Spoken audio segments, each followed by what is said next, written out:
Le rognier, c'est un arbre qui pousse que dans la savane à Boré. D'accord. Voilà. Et c'est un arbre, c'est comme le palmier. Voilà. Et ici, nous, on l'exploite la sève de cet arbre. Ouais. C'est-à-dire qu'on blesse l'arbre jusqu'au bouchon Ouais. et on met des gouttes. Et il y a des gouttes de cette sève qui rentrent dedans. Et on appelle ça le vin de palme.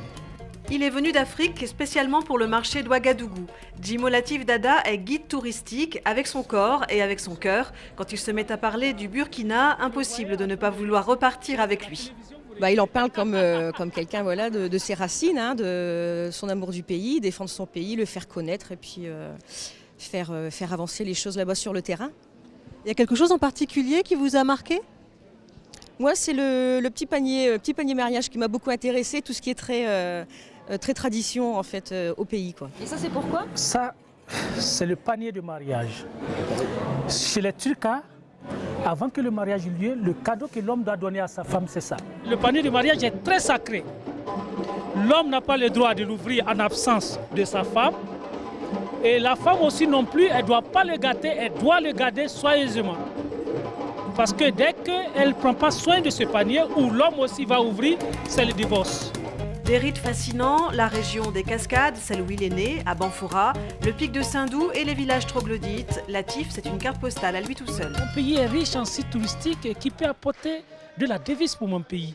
Mais le fait qu'elle n'est pas connue comme une destination touristique, les touristes ne viennent pas. Donc c'est pourquoi j'ai dit, bon d'accord, voilà mon combat. Alors Latif passionne les adultes, les enfants et contre toute attente, cet homme d'affaires qui s'est longuement entretenu avec lui, nous lui avons demandé ce qu'il voulait. Tout d'abord déjà avoir un peu les opportunités d'échange entre les entreprises françaises, régionales, locales et les entreprises, les usines industrielles publiques ou privées du pays même en fait.